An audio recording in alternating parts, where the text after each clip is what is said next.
नमस्कार, मैं हूं अमृता निमेशन और आप देख रहे हैं सत्ता का महासंग्राम। आज बात राजनांदगांव, सक्ती और धरसींवा विधानसभा सीटों की। ये तीनों सीटें हाई प्रोफाइल सीटें हैं। इनमें से राजनांदगांव सीट से पूर्व मुख्यमंत्री डॉक्टर रमन सिंह की राजनांदगांव सीट पर सबकी नजरें टिकी हुई हैं। 2018 के विधानसभा चुनाव में यहां से भारतीय जनता पार्टी ने जीत दर्ज की थी। बीजेपी प्रत्याशी और पूर्व मुख्यमंत्री रमन सिंह ने अपने निकटतम प्रतिद्वंदी कांग्रेस की करुणा शुक्ला को 16,933 मतों से हराया था। रमन सिंह को जहां 80,589 वोट मिले थे, वहीं कांग्रेस की करुणा शुक्ला को 63,656 वोटों पर ही संतोष करना पड़ा था। जबकि तीसरे नंबर पर जनता कांग्रेस छत्तीसगढ़ जे के प्रत्याशी दीपक यादव को 1858 यानी कि 1.19% मतों पर ही संतोष करना पड़ा था। इस बार बीजेपी से पूर्व मुख्यमंत्री डॉक्टर रमन सिंह के सामने कांग्रेस प्रत्याशी गिरीश देवांगन के बीच मुकाबला है। करुणा शुक्ला का वर्ष 2021 में देहांत हो गया। यहां 2018 में राजनांदगांव में वोट प्रतिशत 78.98 रहा। इस बार राजनांदगांव में 79.13% मतदान हुआ है, जो पिछली बार से थोड़ा सा ज्यादा है। उधर सक्ती के हाई प्रोफाइल सीट से कांग्रेस नेता और वर्तमान विधानसभा अध्यक्ष चरणदास महंत के सामने भाजपा के डॉक्टर खिलावन साहू हैं। सक्ती विधानसभा में 2018 में मतदान प्रतिशत 75.49 रहा था। इस बार यहां थोड़ा ज्यादा 75.97% मतदान हुआ है। एक और कबीले गौर सीट रायपुर जिले की धरसींवा विधानसभा सीट है। वहां भाजपा ने छत्तीसगढ़ी फिल्म अभिनेता अनुज शर्मा को टिकट दिया है, जो हाल ही में भाजपा में शामिल हुए हैं। उनके मुकाबले कांग्रेस से पहली बार चुनावी मैदान में उतरी कांग्रेस की महिला नेत्री छाया वर्मा मैदान में है। यहां कांग्रेस ने पिछले चुनाव जीता था, लेकिन इस बार प्रत्याशी बदल दिया है। पिछले चुनाव में 78.52% मतदान हुआ था। इस बार यहां 77.64% मतदान हुआ है। धरसींवा विधानसभा क्षेत्र में कांग्रेस के प्रत्याशी श्रीमती छाया वर्मा जी के प्रति जनता का विश्वास दिखा है। कांग्रेस के घोषणा पत्र छत्तीसगढ़ गृह लक्ष्मी योजना शुरू करने के प्रति महिलाओं का आकर्षण, किसानों की कर्ज माफी, धान की खरीदी 32 प्रति क्विंटल और जाति के जनगणना और सिलेंडर खरीदी 500 रुपये से की छूट देना, 200 यूनिट बिजली जो निःशुल्क मिलेगा, इस पर धरसींवा विधानसभा के क्षेत्र ने भरोसा किया और कांग्रेस के सरकार कामों पर भी भरोसा है। इस बार भी धरसींवा विधानसभा में कांग्रेस की ही प्रत्याशी की जीत होगी और छाया वर्मा अत्यधिक मतों के साथ वहां जीत दर्ज कराएंगे। अनुज शर्मा अगर जमानत बचा ले, बड़ी बात होगी। अनुज शर्मा का स्थानीय स्तर पर भाजपा और नेता के कार्यकर्ताओं ने ही विरोध किया है, जनता का भी उसको समर्थन नहीं मिला है। तो मुझे लगता है पूरे प्रदेश में एक अच्छा वातावरण और एक करंट है, बीजेपी के प्रति एक लगाव, और जिस तरीके से केंद्रीय नेताओं के दौरे रहे, अच्छी योजनाओं को लेकर हमने घोषणा पत्र में लेकर आए हैं। और सबसे बड़ी बात है कि 5 साल में प्रदेश की जनता भूपेश बघेल की शासन से त्रस्त है। हम कानून व्यवस्था की बात करें, हत्या, बलात्कार, यहाँ तक कि अभी भी चल रहा है। जिस तरीके का भ्रष्टाचार हुआ है, जिस तरीके से तमाम प्रकार की चीज़ें सामने आ रही हैं, खुद कांग्रेस हताशा में है और कांग्रेसी ये मान लिए हैं कि निश्चित रूप से अब उनकी विदाई तय है और एक बार बेहतर सरकार, आम जनता की सेवा करने के लिए बीजेपी की सरकार यहाँ पर स्थापित होगी। तो देखिए, मतदान संपन्न हो चुके हैं और दोनों ही पार्टियों की तरफ से अलग अलग जो दावे हैं वो किए जा रहे हैं, लेकिन ये दावे कितने सही साबित होंगे ये तो आने वाले दिनों में कुछ ही दिन बचे और तस्वीरें साफ हो जाएंगी। लेकिन आज इसी पर हम चर्चा करेंगे, 3 सीटों पर हम बात करेंगे। इस वक्त हमारे साथ कुछ मेहमान जुड़ चुके हैं। बीजेपी से रविंद्र सिंह जी, कांग्रेस से नीता लोधी जी और वरिष्ठ पत्रकार कौशल सुर्णबेर जी हमारे साथ जुड़ चुके हैं। आप तीनों का बहुत बहुत स्वागत है नादी टीवी में। सबसे पहले कौशल जी, मैं आपके पास आना चाहूंगी और जानना चाहूंगी राजनांदगांव सीट के बारे में, क्योंकि जिस तरह से सीएम बघेल ये पहले कह चुके हैं कि इस बार रमन सिंह जो हैं वो अपनी ही सीट से हार रहे हैं, और दूसरी तरफ अगर देखा जाए तो गिरीश देवांगन जी को उतारा गया है। और पिछली बार जब उन्होंने चुनाव में उतारा था तो करुणा शुक्ला जी, जिनका निधन हो चुका है, उस बार जब उन्होंने बीजेपी छोड़ी थी तो उन्होंने उपेक्षा का आरोप लगाया था बीजेपी पर। लेकिन इस बार क्या लगता है, और काफी कम अंतर से पिछली बार जो रमन सिंह जी हैं वो चुनाव जीते थे, इस बार क्या उम्मीद जताई जा रही है, क्योंकि कांग्रेस की तरफ से ये दावा किया जा रहा है कि कांग्रेस के प्रत्याशी ही इस बार जीत हासिल करेंगे? देखिए अमृता जी, निश्चित तौर पर राजनांदगांव इस बार काफी हाई प्रोफाइल सीट इसलिए बना दिया गया क्योंकि वहां पर मुख्यमंत्री भूपेश बघेल ने अपने सबसे करीबी व्यक्ति गिरीश देवांगन को मैदान में उतारा था। निश्चित तौर पर जब टिकट की घोषणा हुई या जब टिकट वितरण की बात चली थी तो उनका नाम कहीं पर भी कहीं से दूर दूर तक राजनांदगांव जिले से नहीं था। लेकिन जब टिकट की घोषणा होती है और गिरीश देवांगन का नाम आता है तो अधिकांश लोग ये आश्चर्यचकित रहेंगे कि आखिर ये कैसे हुआ। लेकिन जिस स्ट्रेटेजी के तहत मुझे लगता है कि ये टिकट का वितरण किया गया, शुरुआत में आप देखेंगे जब गिरीश देवांगन का नाम सामने आया तो वहां अंतर कलह की बात सामने आई थी और जो स्थानीय कांग्रेस नेता वो उनका विरोध भी कर रहे थे। लेकिन जब उनको समझाई दी गया, उनको बताया गया कि गिरीश देवांगन जी क्योंकि उनका ये मामा गांव है और यहाँ के स्थानीय निवासी पहले रह चुके हैं, तो किसी तरह उनको जो विरोध के जो स्वर थे उनको दबाया गया। लेकिन आप देखेंगे उनके सामने कौन है, पिछले 3 बार से मुख्यमंत्री हैं और लगातार 3 बार से वहां से चुनाव जीतते आ रहे रमन सिंह। तो रमन सिंह के सामने गिरीश देवांगन मुझे लगता है कि काफी नया चेहरा है। निश्चित तौर पर जब नए चेहरे उतरते हैं तो थोड़ा सा ये जो पुराने जो नेता है उनको थोड़ा सा डर बना रहता है कि क्या होगा, क्योंकि पिछले बार आप देखेंगे लगभग 17,000 के मार्जिन से रमन सिंह जी ने चुनाव जीता था और उनके सामने पिछले बार भी नए चेहरे थे करुणा शुक्ला जी जो कि बीजेपी से ही आए। तो इस बार भी उनके सामने नया चेहरा है। मुझे ऐसा लगता है कि इस बार जो जिस तरह से वोटिंग का जो परसेंटेज वहां पर थोड़ा सा बढ़ा है, तो इस लिहाज से भी लगता है कि भारतीय जनता पार्टी ये दावा करे कि उनकी जो महतारी वंदन योजना उसके कारण महिलाओं का वोट प्रतिशत ज्यादा हुआ है। वहीं कांग्रेस ये कह रही, कांग्रेस जो कर्ज माफी करने जा रहे और जो 15,000 की जो घोषणा की है उसके कारण बढ़ा है। लेकिन यहाँ पर जो नेट टू नेट मुकाबला देखने को जिस तरह से बातें चल रही है, मुझे ऐसा लगता है कि रमन सिंह जी निश्चित तौर पर गिरीश देवांगन की तुलना में भारी जरूर है, लेकिन जिस तरह की वोटिंग हुई और जिस तरह का परसेंटेज हुआ और जिस तरह का रुझान देखने को मिल रहा है, मुझे लगता है कि वहां पर थोड़ा सा अभी कुछ भी कह पाना जल्दबाजी, क्योंकि 3 दिसंबर के पहले वहां कुछ भी घोषणा ये भारतीय जनता पार्टी के नेता भी नहीं कह पा रहे, कांग्रेस के नेता भी नहीं कह पा रहे कि जिस चुनाव का परिणाम क्या होगा। दावे किए जा रहे हैं, लेकिन जिस तरह से वोटिंग का जो परसेंटेज है, मुझे ऐसा लगता है कि 2013 में जो परिणाम आए थे मात्र 0.75% का अंतर था भारतीय जनता पार्टी और कांग्रेस के बीच। इसी तरह के परिणाम मुझे लगता है इस बार अपेक्षित है। 10 साल बाद जब 2023 के परिणाम आएंगे तो बहुत कम मार्जिन से कोई भी प्रत्याशी वो चुनाव जीतेगा। ठीक है, अनीता जी आपके पास आना चाहूंगी और जानना चाहूंगी, जैसे पिछली बार हमने देखा था करुणा जी ने अच्छी खासी दावेदारी की थी, लेकिन कहीं ना कहीं उन्हें संतोष करना पड़ा कम वोटों से ही। रमन सिंह जी ने वहां से जीत हासिल की थी। क्या लगता है इस बार गिरीश देवांगन जी विकास के मुद्दे को लेकर चुनावी मैदान में उतरे हैं, कितने आश्वस्त नजर आ रहे हैं? जी बिल्कुल, आप देखेंगे कि कांग्रेस ने जब भी 2018 से के जीतने के बाद जितने वादे किए उन वादों को पूरा किया और गिरीश देवांगन जी जाना माना चेहरा रहे हैं प्रदेश के महामंत्री के रूप में उन्होंने काम किया और वहां के निवासी रह चुके हैं, मामा गांव है उनका। और निश्चित तौर पर जो कांग्रेस की रणनीति रही, कांग्रेस का जो योगदान रहा, कांग्रेस की जो योजनाएं रही, चाहे किसानों के लिए, मजदूरों के लिए, महिलाओं के लिए, युवाओं के लिए, तो जिस प्रकार उन्होंने केवल विकास ही नहीं साथ ही साथ छत्तीसगढ़ के लोगों को जो आत्मीय रूप से बांधने का प्रयास किया, आत्मीय रूप से जोड़ के करने का काम किया। जिस प्रकार जनता आज ये अनुभव करती है, जनता ये मानती है कि जनता की सरकार है, जनता के लिए सरकार है, महिलाओं की सरकार है, युवाओं की सरकार अपना मानती है। आपने देखा होगा कि माननीय मुख्यमंत्री जी ने सारे लोगों को समय समय पर विभिन्न योजनाओं का लाभ दिया, उनके जीवन स्तर को उठाने का प्रयास किया, हमारी महिलाओं के परिवार को शिक्षित बनाने का और स्वस्थ रखने का जो प्रयास किया। इसी के तहत उन्होंने लक्ष्मी पूजा के दिन अपनी माताओं बहनों को गृह लक्ष्मी कहकर उनको प्रोत्साहन राशि की भी घोषणा की, 15,000 की घोषणा की। महंगाई कम करने के लिए 500 रुपए सिलेंडर में सब्सिडी देने की बात कही। आप हमारे यहाँ देखेंगे कि भारत ही एक ऐसा, हमारे भारत में हमारा छत्तीसगढ़ एक ऐसा प्रदेश होगा जिसने KG to PG free education की बात कही। मतलब छत्तीसगढ़ सरकार ने। लेकिन नीता जी मैं आपको रोकना चाहूंगी यहाँ पर। अगर देखा जाए 2018 में तो एक तरफा लहर थी कांग्रेस की, बावजूद इसके रमन सिंह ने जीत हासिल की थी। इस बार क्या उम्मीद कर रही है कांग्रेस, क्या इस बार सफल हो पाएगी?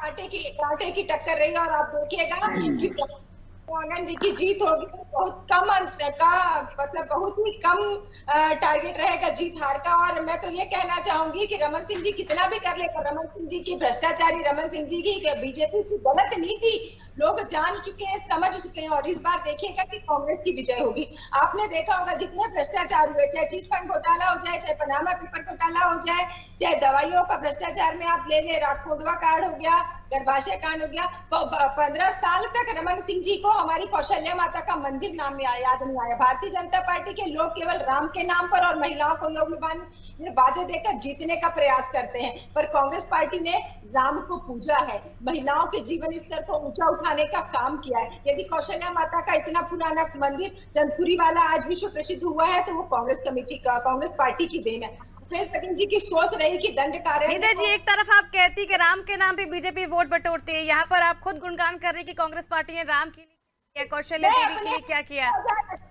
2018 से अभी तक किए गए कामों का बता रही हूँ मैं। कामों, अगर हमको राम के नाम पे, हमने कभी नाम पे वोट नहीं मांगा, हमने कभी महिलाओं के नाम, महिलाओं को अनुभान नहीं किया। हमने महिलाओं को तभी भी कर्जा माफ किया था जब कोरोना के बाद, जब उनके उद्योग बिल्कुल धरातल पे आ गए थे, चलने नहीं लगे थे, तभी भी हमने उनका महिलाओं का ऋण माफ किया था। और अभी भी अपनी माताओं बहनों को गृह लक्ष्मी समझकर हम गृह लक्ष्मी मानते हुए उनको ये दिया। आपने देखा होगा तीजा पोला के त्योहार में चाहे जितनी महिलाएं हैं, सीएम साहब को अपना अभिभावक, अपना पिता, अपना भाई, अपना काका समझ के जाती थी और बोलती थी। आपने भेंट वार्ता में देखा होगा, कभी किसी मुख्यमंत्री ने ऐसा भेंट वार्ता नहीं किया जिस प्रकार हमारे माननीय मुख्यमंत्री जी जनता के बीच पहुंच के जनता की बात करते थे और जनता को लाभ पहुंचाते थे, और अगर कोई दोषी निकलता था तो उनको सजा भी देते थे। तो इस प्रकार लोगों को अपनी सरकार में, ठीक है नीता जी, रविंद्र जी को भी मौका देते हैं। रविंद्र जी, विकास के मॉडल को 2018 में जनता नकार चुकी है, बावजूद इसके रमन सिंह जी जीते थे राजनांदगांव से। इस बार की उम्मीद की जा रही, क्योंकि सीएम बघेल दावा कर चुके हैं कि इस बार वो अपनी सीट से हार रहे हैं। सत्ता के मध्य मदमस्त होकर अपने निर्णय को थोपने का सबसे बड़ा उदाहरण प्रस्तुत किया है भूपेश बघेल जी ने, तो राजनांदगांव में किया है कि भूपेश बघेल जी ने गिरीश देवांगन को लाके छोड़ दिया है। अब बुरी तरह हारेंगे, क्या हो तो उनकी जमानत जब्त होगी। मुझे आश्चर्य होता है, नीता लोधी जी इतनी वरिष्ठ कांग्रेसी कार्यकर्ता है, उनको आकलन करने में इतना देर लग रहा है। कहाँ का गिरीश देवांगन, कौन राजनांदगांव में जानता है? हम तो चुनाव तक लोग राजनांदगांव में गिरीश देवांगन को जान नहीं सके। अब 15 महीने में गिरीश देवांगन जी राजनांदगांव गांव को नहीं जान सकेंगे, बुरी तरह हारेंगे, बदतर हारेंगे। लगा था राजनांदगांव में कोई टक्कर दिखाई देगा, लेकिन फिल्म शुरू होने से पहले सस्पेंस पता चल गया कि डॉक्टर रमन सिंह जीत गए। कोई रोचक मुकाबला ही नहीं रहा। मैच शुरू होने से पता चल गया कौन हार रहा है, कौन जीत रहा है। तो गिरीश देवांगन का तो आप टक्कर की बात बोलते हैं, हारेंगे कितने से ये राजनांदगांव की जनता देख रही। कारण क्या है मैं बता देता हूँ। जैसा कि आपने स्वयं स्वीकार किया लास्ट टाइम, क्या कहते हैं, कांग्रेस की लहर चल रही थी, प्रचंड लहर चल रही थी, हम स्वीकार करते हैं। और उसमें भी डॉक्टर रमन सिंह यदि 16,000 मतों से जीतते हैं तो अपने आप में बहुत बड़ी बात है। और इस बार काफी कम अंतर था उस वक्त भी। तो कारण बता दिया आपने कि जब कांग्रेस की प्रचंड लहर चल रही थी तब भी वो कम वोटों से 16,000 से जीते थे, तो अन्य समय की तुलना में कम से कम 50,000 के बराबर होता। तो इस बार समझ जाइए, भाजपा की प्रचंड लहर चल रही है तो कम से कम डॉक्टर रमन सिंह जी 40,000 मतों से जीतेंगे। लेकिन डॉक्टर रमन सिंह ने जो काम किया है ना राजनांदगांव के लिए, अद्भुत काम किया। 5 साल कांग्रेस की सरकार को देखे, एक काम के लिए हम लोग तरस गए कि क्या काम हुआ होगा। वही काम जो डॉक्टर रमन सिंह जी ने किया था वही दिखता। और राजनांदगांव की जनता ना जार जार आंसू बहा रही थी, उन्हें डॉक्टर रमन सिंह बहुत याद आ रहे थे कि कितना काम किए। हार और जीत होता रहता है, लेकिन तभी आकलन होता है, वो आकलन हुआ। और कांग्रेस का इतना दुर्गत स्थिति आने वाली है राजनांदगांव में। और मुझे तो बड़ा आश्चर्य हुआ, बहुत दुख भी हुआ कि राजनांदगांव के स्थानीय कार्यकर्ता चुनाव लड़ने के लिए डॉक्टर रमन सिंह का पूरे जिले से नहीं मिले। कम से कम स्थानीय कार्यकर्ता को दे देते, मेहनत करते, प्रदर्शन करते, आंदोलन करते, राजनांदगांव के विकास के बारे में सोचते, उनको टिकट तक नहीं दिया। कहाँ बाहरी पैराशूट के आदि है, पिछले बार ठीक है रविंद्र जी, ठीक है, वो तो 3 दिसंबर है, काफी दूर नहीं है, बहुत करीब है। 110% जी, देख लेंगे कितने दावे सच होंगे। जी कौशल जी, आपके पास आना चाहूंगी, मतों से डॉक्टर रमन सिंह जी जीतेंगे। चलिए कौशल जी, आपके पास आना चाहूंगी, धर सेवा सीट की बात करना चाहूंगी। क्या लगता है यहाँ पर, क्या अभिनेता नेता को मात दे पाएंगे? देखिए, धरसींवा विधानसभा सीट पर इस बार जो प्रत्याशी हैं, भारतीय जनता पार्टी की ओर से भी नए चेहरे हैं, कांग्रेस की ओर से भी वहां धरसींवा के नए चेहरे हैं।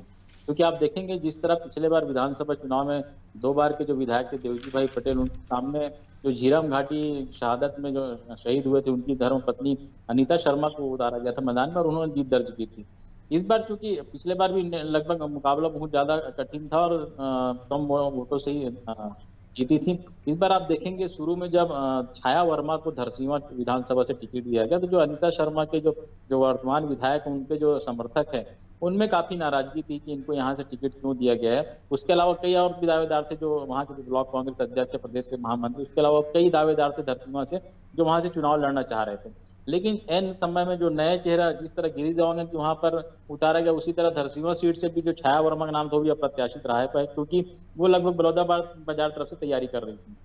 लेकिन आप देखेंगे उनको जिस तरह उतारा गया मैदान में, उसके सामने भारतीय जनता पार्टी की ओर से जो कलाकार, जो छालीवुड के सुपरस्टार के रूप में फेमस है अनुज शर्मा, उनको मैदान में उतारा गया है। तो जिस तरह का उत्तर विरोध मुझे लगता है कांग्रेस में है, और भारतीय जनता पार्टी की ओर में भी कम विरोध नहीं है, क्योंकि वहां से भी कई ऐसे जो आईएएस रहे हैं पूर्व में वो तैयारी कर रहे थे। इसके अलावा कई ऐसे नेता थे जो भारतीय जनता पार्टी की सीट से चुनाव लड़ने की वहां तैयारी कर रहे थे। तो कांग्रेस और भाजपा में दोनों ओर से निश्चित तौर पर नाराजगी रही है। लेकिन जब चुनाव आते हैं, जब चुनाव जीतने की बात आती है, तो मुझे ऐसा लगता है कि राजनीतिक दल के जो नेता है भले काम न करे, भीतर घात न करें, लेकिन शांत बैठ जाते हैं। उससे भी पता चलता है कि माहौल कैसा है। आप देखेंगे पिछले बार की तुलना में मात्र कुछ परसेंट ही वोट यहाँ पर ज्यादा हुआ है। तो इससे ये पता चलता है कि यहाँ पर जो स्थिति है वो भी पिछले बार की तरह ही हो सकती है, क्योंकि आप देखेंगे एक कलाकार का मुकाबला एक नेता से जो पूर्व में सांसद राज्यसभा की रह चुकी हैं। तो यहाँ पर भी मुकाबला थोड़ा सा कठिन लगता है। लेकिन मुझे ऐसा लगता है कि कुछ अनुज जो शर्मा है वो गांव-गांव में काफी फेमस है और छत्तीसगढ़ी फिल्मों के सुपरस्टार हैं। तो मुझे लगता है कि छाया वर्मा की तुलना में अनुज शर्मा का चेहरा यहाँ पर थोड़ा सा भारी दिख रहा है। बिल्कुल बिल्कुल। नीता जी, आपके पास आना चाहूंगी। जिस तरह से अनीता शर्मा जी काफी नाराज हो गई थी जब उनका टिकट काटा गया था, हालांकि अच्छा खासा कामकाज कर रही थी, वहाँ के कार्यकर्ता उनका भी यही कहना था। छाया वर्मा जी को टिकट दिया गया और एक तरफ कांग्रेस ये भी कह रही है कि अनुज जी को चुनौती मान ही नहीं रही है। देखिए, जहां तक टिकट वितरण का बात है तो निश्चित तौर पे कांग्रेस की बहुत अनुशासित सिपाही रही है अनीता शर्मा जी और शहीद परिवार से रही है। उनके कामों का लाभ भी कांग्रेस को मिलेगा। और छाया वर्मा जी पहले जनपद सदस्य रही है, जिला पंचायत अध्यक्ष रही है 98 में, और उसके बाद 2003 में वो विधानसभा धरसींवा से चुनाव भी लड़ी, नई विधानसभा बना था तो, और उसके बाद राज्यसभा सांसद रही। और तो निश्चित तौर पर उनका जुड़ाव क्षेत्र की जनता से समय समय पर बहुत अच्छा रहा और एक सेवा की भाव को लेकर वो राजनीति फील्ड में आई है और उनका पूरा परिवार और वो पूरा सामंजस्य रख के क्षेत्र की जनता की सेवा करना चाहती। तो निश्चित तौर पे अनीता जी का योग्यता का और अनीता जी के कामों का लाभ, भूपेश बघेल जी की सरकार के किए गए योजनाओं का लाभ, और छाया दीदी जिस प्रकार सतत संपर्क में रही है, और निश्चित तौर पे छाया दीदी का जो संपर्क रहा है आज से नहीं 25 साल का। लेकिन नीता जी, जिस तरह से योग्यता भी उनमें काफी, इन्होंने अच्छा कामकाज भी किया, बावजूद इनके उनका टिकट क्यों काटा गया? सवाल ये है, क्या कहीं ना कहीं अनुज जी से डर था क्योंकि उनकी लोकप्रियता बहुत ज्यादा है? जी नहीं, डर किस बात का। देखिए, कांग्रेस कमेटी लोकतांत्रिक पार्टी है, एक लोकतंत्र व्यवस्था है हमारे में। हमारे यहाँ ब्लॉक अध्यक्ष से लेके चुनाव के लिए आवेदन किए, प्रदेश स्तरीय समिति बैठी, राष्ट्रीय स्तर की हमारे यहाँ समिति बैठी, सीएसी की मीटिंग हुई, उसके बाद आता है बहुत सारे सर्वे रिपोर्ट्स आए, उसके तहत टिकट दिया जाता है और ये सर्वमान्य रहता है। और अनीता जी ने भी सहर्ष इसको स्वीकारा और निश्चित तौर पे उनकी मेहनत और एक महिला होने के कारण जो लोगों के प्रति जुड़ाव रहा है, लोगों के प्रति सेवा की भाव से जो काम किए हैं, इनका लाभ जरूर से मिलेगा। और वहां से अनुज शर्मा ने हमारी छाया वर्मा जी वहां से प्रचंड बहुमत से जीत के आएंगी। ठीक है, रविंद्र जी आपके पास आना चाहूंगी, क्योंकि जब अनुज शर्मा जी को उतारा गया था, उनको टिकट दिया गया था, काफी ज्यादा विरोध देखने को मिला था, पुतले भी फूके गए थे और कहीं ना कहीं ये भी कहा जा रहा था कि जो बीजेपी के नेता है उन्हीं का इस विरोध के पीछे हाथ है। देखा जाए तो कार्यकर्ता जो होते हैं चुनाव में एक बड़ा रोल अदा करते हैं। ऐसे में जब कार्यकर्ता नेता ही नाराज हो तो क्या लगता है कि बीजेपी यहाँ से जीत पाएगी? ये एक शाश्वत सत्य है कि जब स्थानीय जो प्रत्याशी होता है, जो उम्मीदवार होता है, उसका टिकट कटता है तो उसको दुख तो होता है, चाहे कोई भी हो।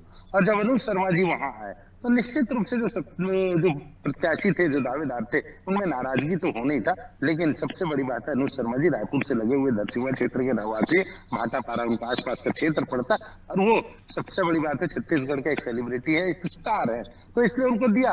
तो थोड़ी बहुत नाराजगी जो होना था हुआ, लेकिन बाद में हम चुनाव जीतने के 100% स्थिति में आ गए। मैं कारण इसलिए कह रहा हूँ कि केवल उछाली उठ के स्टार ही नहीं है, अनीता शर्मा जी एक शहीद की विधवा थी।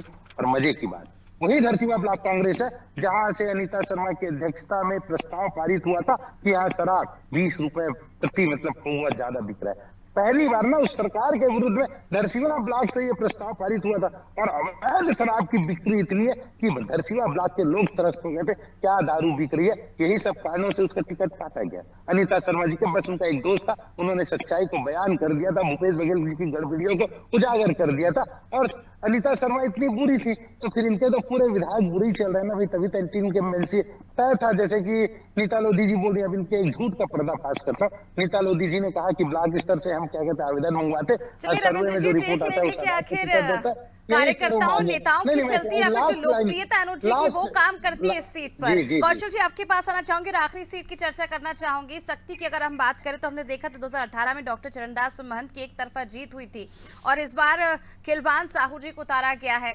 बीजेपी की ओर से। क्या लगता है कितना कड़ा मुकाबला दे सकते, कितनी कड़ी टक्कर हो सकती है इस बार? देखिए, शक्ति विधानसभा ऐसी, यदि पिछले 4 चुनाव की यदि अपन बात करें तो पिछले 2 बार भाजपा के पास रही है वो सीट और 2 बार कांग्रेस के पास है जी। तो निश्चित पर इस बार जो मुकाबला है मुझे लगता है काफी कड़ा है, क्योंकि इस बार डॉक्टर महंत के सामने कुछ चुनौतियां स्थानीय स्तर पर काफी देखने को मिली है, और ये भी माना जा रहा था कि वो जिस तरह से विधानसभा अध्यक्ष उसके बाद क्षेत्र में उनकी जो सक्रियता है वो लगभग कम हो गई थी। लेकिन जिस तरह पिछले बार उन्होंने मेघाराम साहू पर आया था, इस बार उनके सामने साहू समाज के कैंडिडेट डॉक्टर खिलावन साहू जो वहाँ के स्थानीय जिला अध्यक्ष हैं, तो उनको चूंकि मैदान में उतारा गया, तो मुझे लगता है कि मुकाबला थोड़ा सा कड़ा है। लेकिन यदि जिस तरह मैंने दोनों सीटों की बात की उस तरह यदि आप देखेंगे तो यहाँ पर महंत का जो चेहरा है वो डॉक्टर खिलावन साहू की तुलना में थोड़ा सा भारी है। लेकिन आप देखेंगे कि जिस तरह से वोटिंग का परसेंटेज है, निश्चित तौर पर ये थोड़ा सा चौंकाने वाला है कि जिस तरह वोटिंग का जो प्रतिशत वहां पर दिखा है, मुझे ऐसा लगता है कि मुकाबला कठिन है। लेकिन यहाँ पर आप देखेंगे तो महंत का जो चेहरा है वो डॉक्टर खिलावन साहू की तुलना में थोड़ा सा भारी नजर आता है। नीता जी आपके पास वापस लौटना चाहूंगी, क्या रिएक्शन देना चाहेंगे आप, क्योंकि अगर देखा जाए तो कांग्रेस की जीत यहाँ पर पिछली बार हुई थी और इस बार फिर यही दावा किया जा रहा है, लेकिन बीजेपी की तरफ से ये कहा जा रहा है कि इस बार बहुमत के साथ यहाँ पर जीत हासिल करेगी।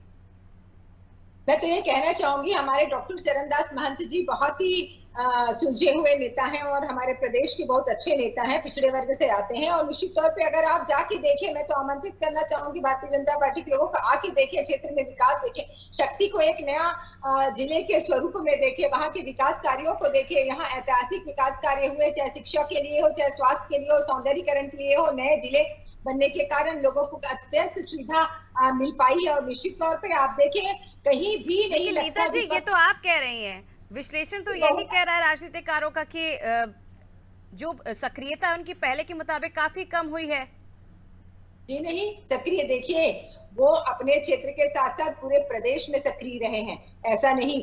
आप देखेंगे कि शक्ति नया जिला बनने के बाद लोगों में वहां जितनी जागृति आई, लोगों के विकास काम तत्काल होने लगे, लोगों को घर पहुंच सुविधाएं मिलने लगी, हमर क्लिनिक के द्वारा मिलने लगी, लोगों के विकास काम हो पाए, लोगों का जीवन स्तर बढ़ा है, किसान वहां के खुशहाल है, महिलाओं के हाथों में काम मिला है। निश्चित तौर पर चरणदास महंत जी बहुमत के साथ जीत के आएंगे। चलिए कौशल जी आपका आखिरी रिएक्शन लेना चाहूंगी, जिस तरह से नीता जी कह रहे हैं कि उनकी सक्रियता पूरे प्रदेश में रही है, सिर्फ शक्ति में ही नहीं, क्या समझे कि इसको जिला घोषित करने के बाद क्या कहीं ना कहीं भले सक्रियता उनकी कम रही हो, शक्ति जिला बनाने के बाद क्या इसका क्रेडिट कांग्रेस लेके जा सकती है इस बार चुनाव में? देखिए, निश्चित तौर पर जब सत्ता का केंद्रीकरण होता है, जब जिले के बंटवारा होता है, मुझे लगता है बहुत सारी सुविधाएं मिलती हैं, बहुत सारी समस्याएं बढ़ती है। जिस तरह अभी आप देखेंगे इस बार भी चुनाव के ठीक पहले 2 नए जिले बनाने की घोषणा हुई है, तो मुझे 2 नए संभाग बनाने की घोषणा हुई, तो मुझे ऐसा लगता है कि जब जिलों का विकेंद्रीकरण होता है तो निश्चित तौर पर सहूलियतें बढ़ती हैं। अब वहाँ के लोगों में जिस तरह से मुझे लग रहा है दिख रही, इससे थोड़ा सा लाभ महंत जी को हो सकता है। बिल्कुल, बहुत बहुत शुक्रिया आप तीनों का हमसे जुड़ने के लिए, क्योंकि समय की कमी, आपसे माफी मांगना चाहूंगी। तो देखिए किस तरह से अब 3 सीटों के बारे में हमने चर्चा की है, राजनांदगांव की बात करें, हम धरसीवा की बात करें, शक्ति सीट की बात करें, तीनों ही सीट पर इस बार दमदारी के साथ बीजेपी ये दावा कर रही है कि वो बढ़त बनाएगी। लेकिन देखने वाली बात होगी कि आखिर किसके दावे सच्चे होंगे, किसके दावे झूठे साबित होंगे। क्योंकि राजनांदगांव की अगर हम बात करें तो पहले ही सीएम भूपेश बघेल भविष्यवाणी कर चुके हैं कि यहाँ पे इस बार रमन सिंह जो है अपनी सीट से हारने वाले। हालांकि अगर हम पिछले चुनाव की बात करें तो 2018 में जब कांग्रेस की लहर थी और कांग्रेस की एक तरफा लहर देखी जा रही थी, उस वक्त भी कहीं ना कहीं रमन सिंह ने वहां पर बढ़त बनाई थी, जीत हासिल की थी। लेकिन देखना होगा इस बार जब पहले के मुताबिक इस बार स्थिति बीजेपी की कहीं ना कहीं छत्तीसगढ़ में सुधरी है, तो किस तरह की जो जीत है, कितने वोट प्रतिशत इस बार बढ़ते हैं, कितनी जीत हासिल होती है और किसका पलड़ा भारी होता है इन तीनों सीटों पर, यह देखना दिलचस्प होगा। इसी के साथ मुझे दीजिए इजाजत और आप देखते रहिए आदि टीवी। नमस्कार।